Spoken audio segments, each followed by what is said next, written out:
9h00, est-ce que vous nous entendez bien? On va utiliser, alors, en général, les gens viennent de temps en temps, donc on n'utilise que le chat, hein, on n'a pas de micro pour ces conférences. Est-ce que vous pouvez mettre un petit mot dans le chat pour dire que vous nous entendez bien? Yes, bonjour Isabelle. Alors, vous pouvez nous mettre où est-ce que vous êtes connecté, quel coin de France, quel coin d'Europe, un peu plus loin également. On a déjà eu quelqu'un du Canada, ça m'avait tellement marqué que j'en parle souvent. Euh, Toi, Béatrice, tu es à Paris, région parisienne. Tout à fait, je suis à Paris. Et moi, je suis en Normandie. Alors, bonjour Isabelle, bonjour Laurent, bonjour Séverine. Alors, région parisienne, Isabelle. Hmm.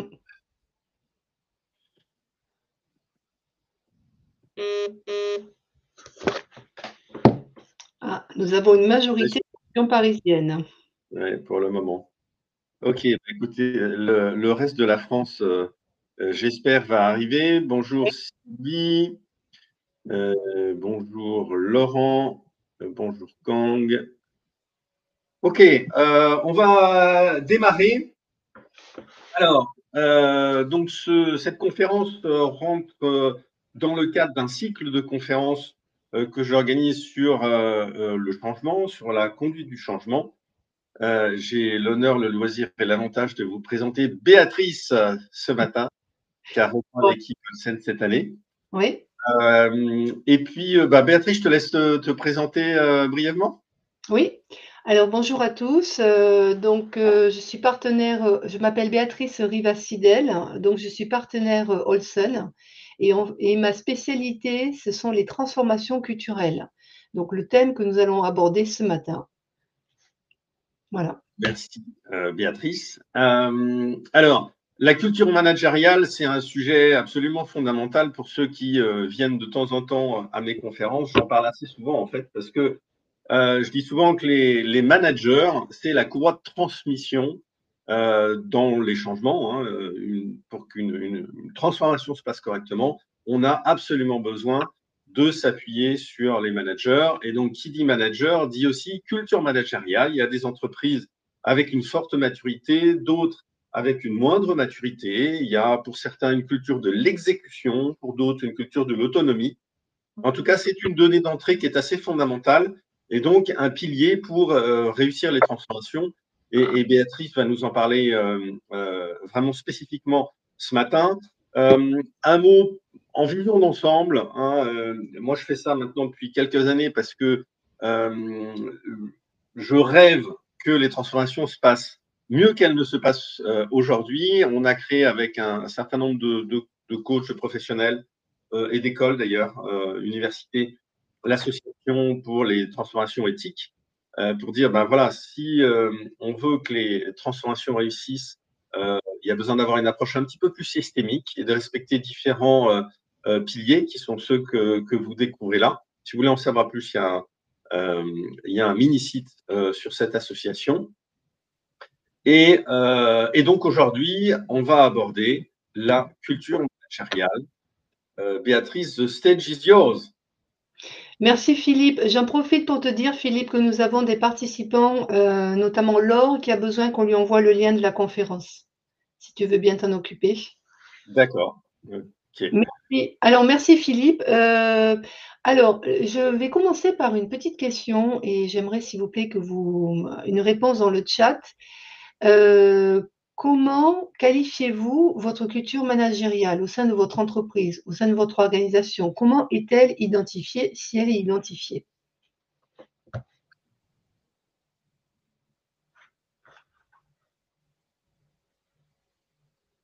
Alors, Sylvie dit inexistante. Donc, la culture managériale, si j'ai bien compris, Sylvie, n'est pas aujourd'hui qualifiée.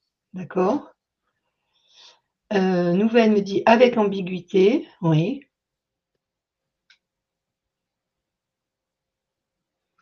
C'est une situation courantes, effectivement. Donc la culture managériale, son suivi est qualifié dans une approche d'exécution uniquement, d'accord?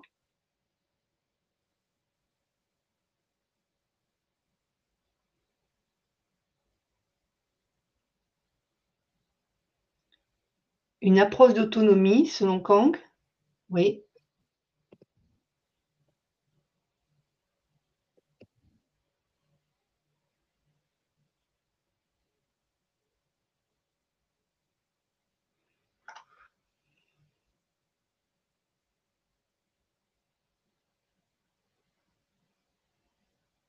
Et nous avons la culture managériale qui est variable selon les dirigeants, tout à fait Eric.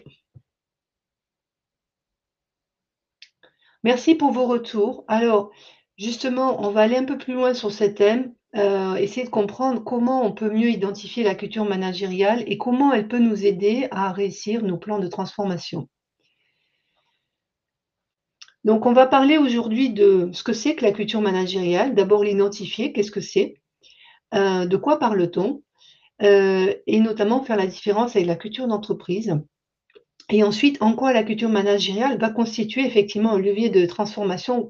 Pourquoi la culture managériale est si importante pour réussir les plans de transformation? Et enfin, dans une troisième partie, je vous présenterai un cas pratique. Donc la première question, c'est, la culture managériale, c'est quoi pour vous? Alors, je vous invite à répondre dans le chat spontanément, s'il y a un mot qui vous vient, qui qualifie ce que c'est qu'une culture managériale, qu'est-ce que ça veut dire pour vous?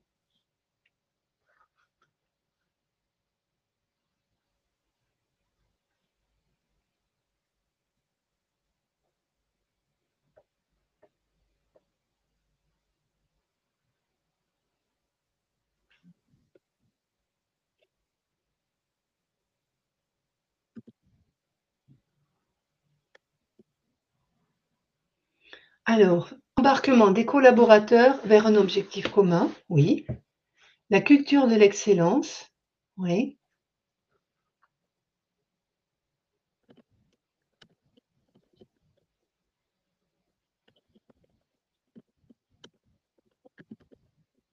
Alors effectivement, la culture de l'excellence est une forme de culture managériale.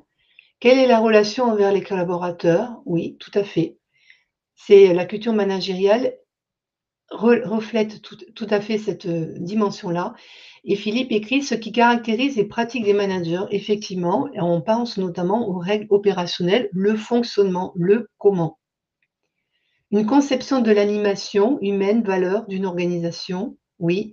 Un style de management et d'interaction entre les managers et les employés, tout à fait, tout à fait, tout à fait. Alors, je vais vous proposer, une définition, enfin plusieurs définitions. La première, c'est celle-ci. Alors, qu'est-ce que la culture d'une façon générale? C'est une définition qui vient de Fons Troppernas. Fons Troppernas est un interculturaliste, d'origine, néerlandaise, très connu dans le domaine de l'interculturalité, qui définit, la culture comme l'eau pour un poisson. C'est-à-dire qu'un poisson réalise son besoin d'eau quand il n'est plus dedans. Notre propre culture, c'est comme l'eau pour un poisson, on vit et on respire avec. C'est une définition, très imagée et selon vous, cette, définition cette métaphore de la culture, qu'est-ce que ça évoque pour vous? Cette métaphore de l'eau et du poisson, en lien avec la culture?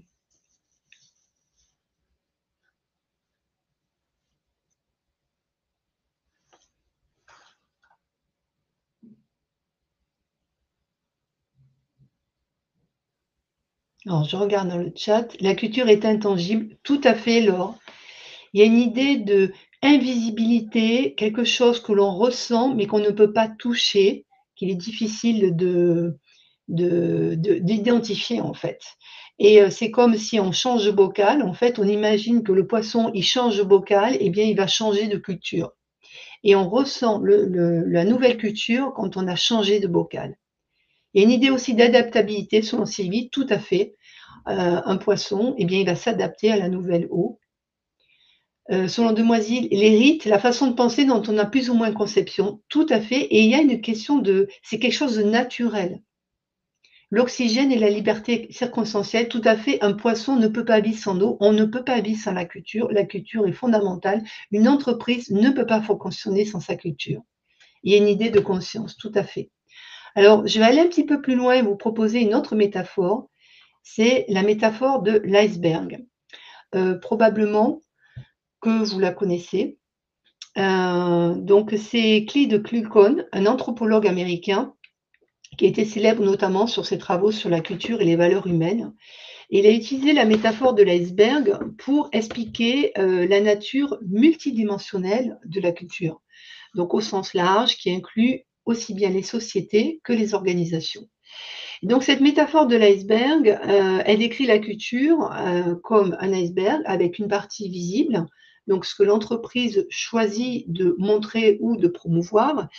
Et donc c'est souvent les aspects tangibles et observables, et ça ne représente que 10% en fait de la culture. Et puis il y a la partie immergée, donc sous l'eau, qui, elle, va constituer la base de ce que l'on voit en surface. C'est-à-dire, ce sont des éléments cachés qui sont beaucoup plus profonds, qui sont beaucoup plus subtils et souvent inconscients. Hein. Donc tout cela, ça regroupe nos croyances, nos pratiques informelles et qui vont justement influencer les comportements.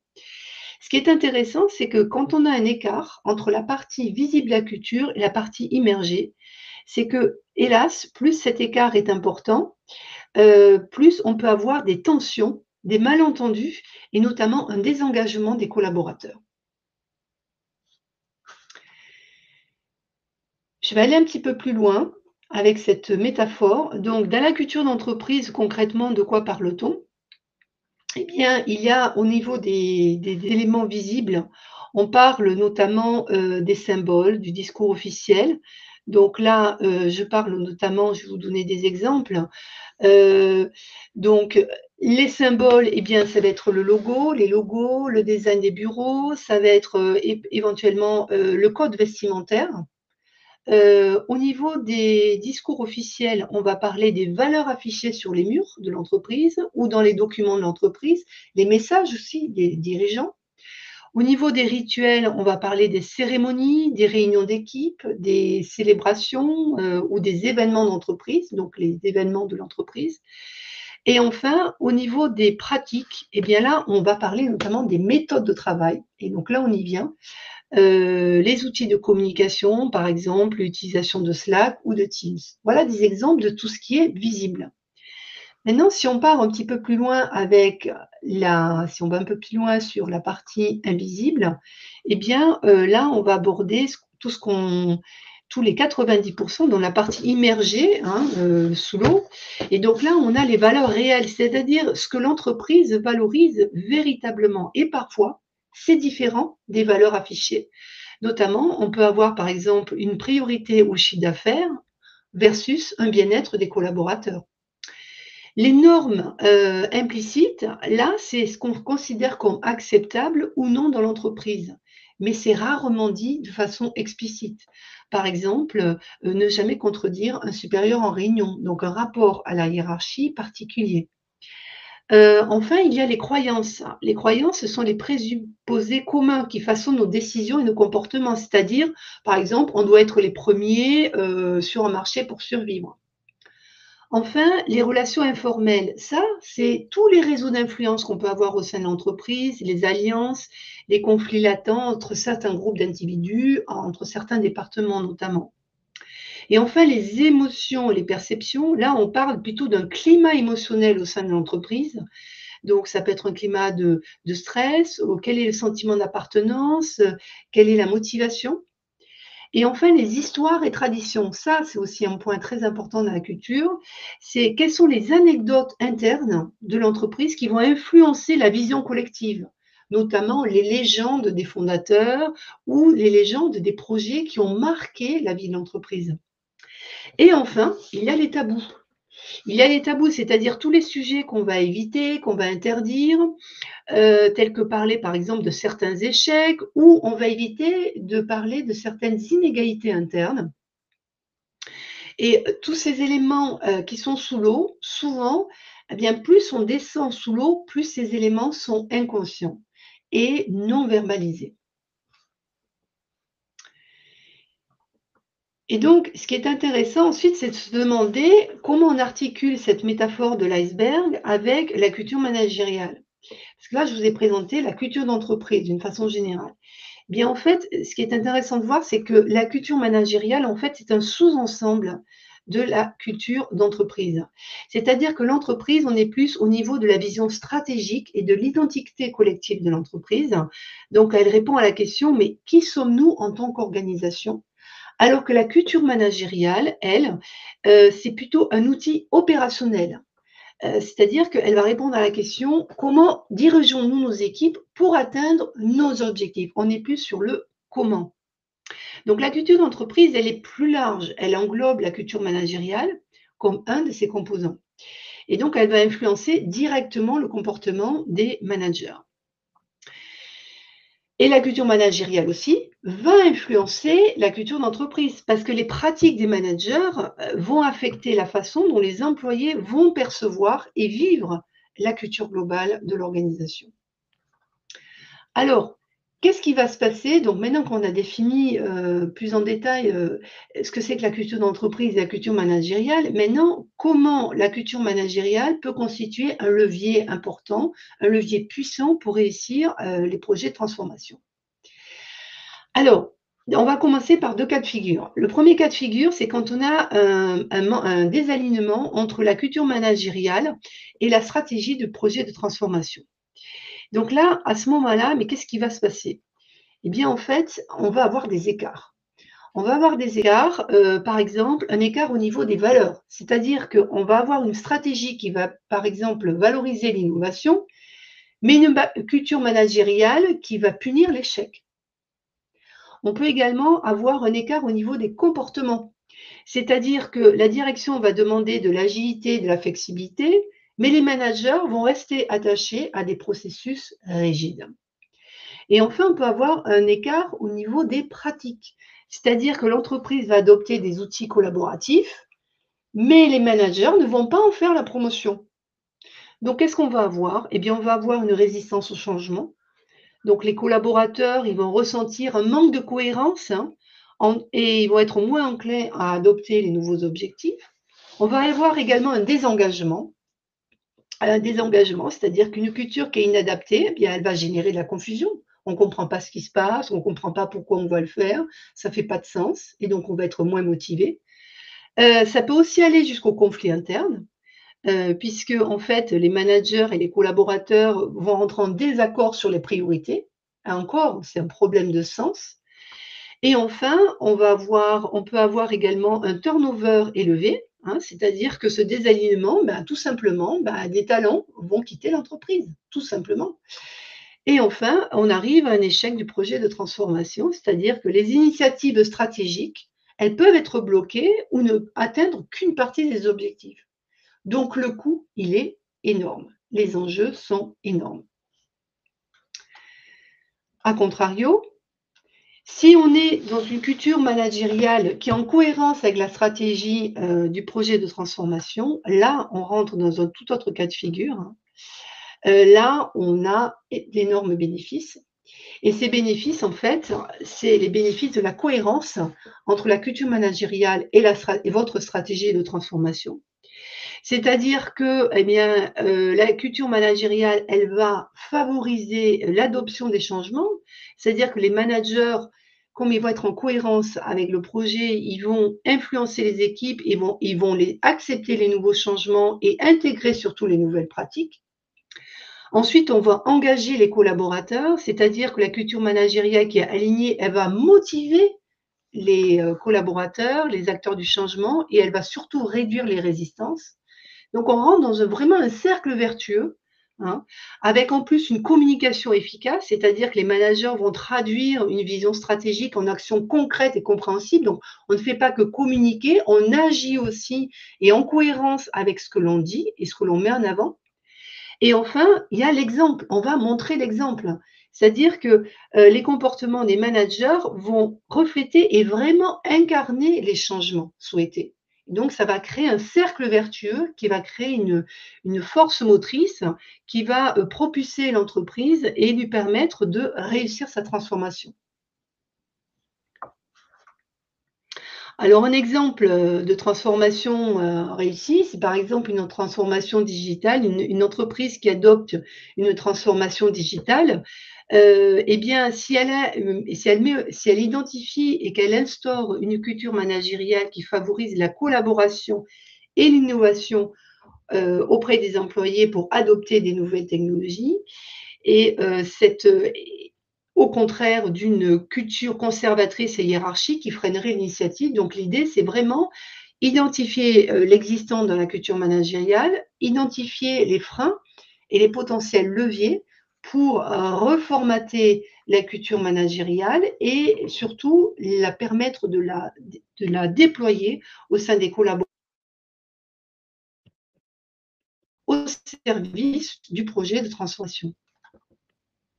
Alors pour finir, je vais vous montrer un petit exemple. Je vais vous parler d'un petit exemple, un exemple concret, un cas pratique que nous avons accompagné dans le cabinet Olsen. Et ensuite, s'il nous reste quelques minutes, nous pourrons échanger. Alors, le cas pratique, en fait, c'est un client spécialisé dans les crypto-monnaies. Qui en fait, donc le contexte, c'est un client spécialisé dans la gestion des plateformes des crypto-monnaies qui connaît une croissance rapide avec un doublement des effectifs en plus d'un an et une croissance qui est surtout axée sur des achats externes de sociétés. Et donc, et une croissance aussi très internationale. Et donc l'enjeu pour eux, c'était de conserver une unité et de pouvoir très rapidement mobiliser les nouvelles équipes, les nouveaux talents et de pouvoir structurer et fédérer tous leurs collaborateurs pour réussir cette croissance. Autrement dit, digérer très, très vite cette croissance exponentielle. Les difficultés qu'ils avaient, c'est qu'ils avaient un ralentissement de leur projet commun. Ils avaient identifié qu'il y avait une forme de résistance, qu'il y avait une perte d'efficacité aussi sur leur projet commun et une difficulté de communication entre leurs équipes et à long terme, une baisse d'engagement. Et ils ont également eu des départs de talents. Donc, ça n'allait plus parce qu'ils avaient vraiment besoin de leur talent pour alimenter cette croissance. Et leur défi en plus, c'est qu'ils avaient des équipes déployées dans le monde entier sur plusieurs fuseaux horaires et dans une organisation interne complètement à distance, 100% à distance. Donc, un contexte relativement, comment dire, difficile pour justement instaurer une culture managériale forte, unie, qui fait sens et très intégrée par les collaborateurs. Donc en fait, on a commencé par faire un diagnostic culturel pour identifier justement au sein de la culture managériale d'existence ce qui fonctionnait et ce qui ne fonctionnait pas. Et notamment, on a fait un diagnostic international. On a mesuré en fait la cohérence. D'abord, on a identifié la culture de l'entreprise. On en a déduit la culture managériale avec les règles opérationnelles et on a mesuré ça avec l'écart type, avec les différentes nationalités présentes au sein des équipes. Et on a identifié les leviers culturels, c'est-à-dire s'il y avait des différences ou des similarités et des points qui pouvaient justement favoriser cette structuration et cette fédération des équipes. Et ensuite, dans un deuxième temps, nous avons mis en place tout un processus de formation. Donc, on a commencé par les dirigeants, parce qu'en fait, c'était très important que les dirigeants puissent montrer l'exemple. Donc, des formations sur quelles sont les valeurs et comment concrètement on peut les incarner. Et les points de changement liés à la croissance, comment peut-on les incarner avec des actions concrètes.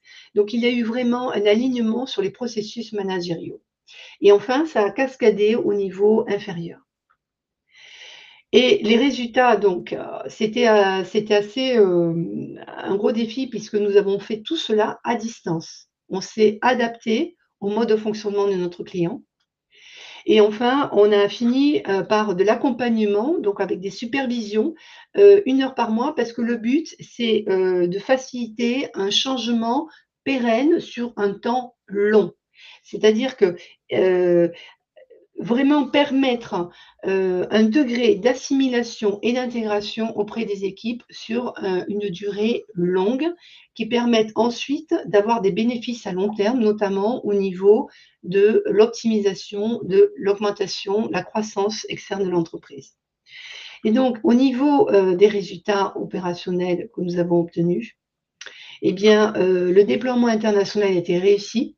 Ils ont réussi à augmenter, à recruter avec succès des talents sur 10 pays supplémentaires. 100% des changements ont été adoptés par les personnes impactées et notamment il y a eu une baisse substantielle du turnover et une augmentation des parts de marché.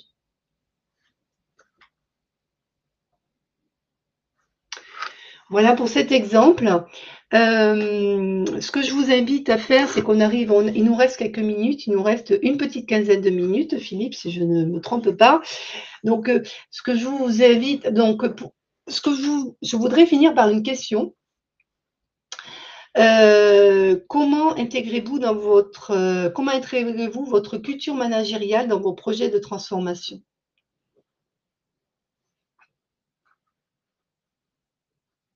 Je vous invite à répondre dans le chat.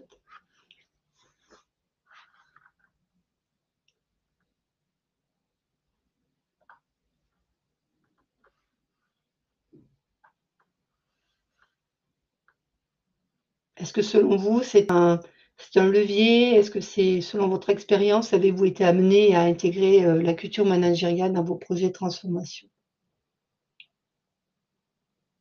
Alors, Romain écrit respect humain et bienveillance. Oui, tout à fait. C'est très important pour engager les collaborateurs. Écoute et partage, tout à fait, Sylvie. Laure écrit malheureusement bien trop souvent le grand oublié des projets de transformation. Et oui, tout à fait. Et pourtant, c'est un moteur extrêmement puissant. Philippe écrit prendre conscience des atouts et des limites pour la transformation. Tout à fait. Le middle management, oui, la force du middle management. Ce sont des acteurs du changement extrêmement puissants. Avoir l'esprit ouvert, oui. Eric écrit c'est un levier, mais il n'est pas souvent formalisé comme étape indispensable. Tout à fait. Et chez Olsen, c'est un levier qui est formalisé et qui fait vraiment partie de notre savoir-faire. Nous avons notamment défini une démarche spécifique. Nous avons désigné une démarche spécifique de transformation culturelle. On a écrit un travail transverse, tout à fait. Tout à fait. C'est un niveau de complexité assez important.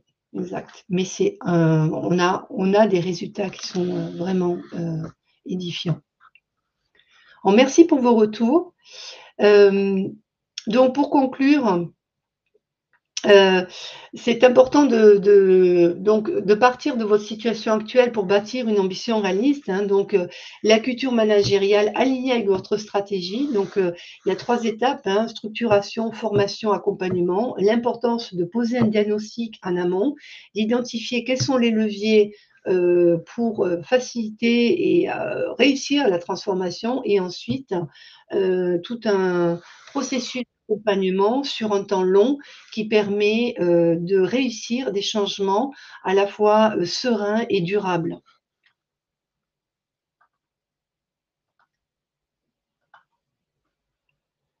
Alors, je vais peut-être passer la parole à Philippe. Philippe? Ah, Philippe, on ne t'entend pas. Je crois qu'il faut que tu actives ton micro. Oui, c'est mieux avec le micro. Ouais. Merci.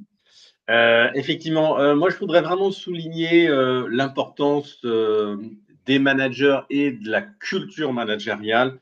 J'ai mis tout à l'heure dans le chat qu'on ne peut améliorer que quelque chose que l'on mesure. Et ça, c'est vraiment, vraiment important d'en avoir conscience. Les organisations, en général, ont un grand nombre de projets à mettre en œuvre, un grand nombre de transformations. Ça ne peut se passer qu'avec les managers et avec une certaine cohérence, comme l'a montré Béatrice.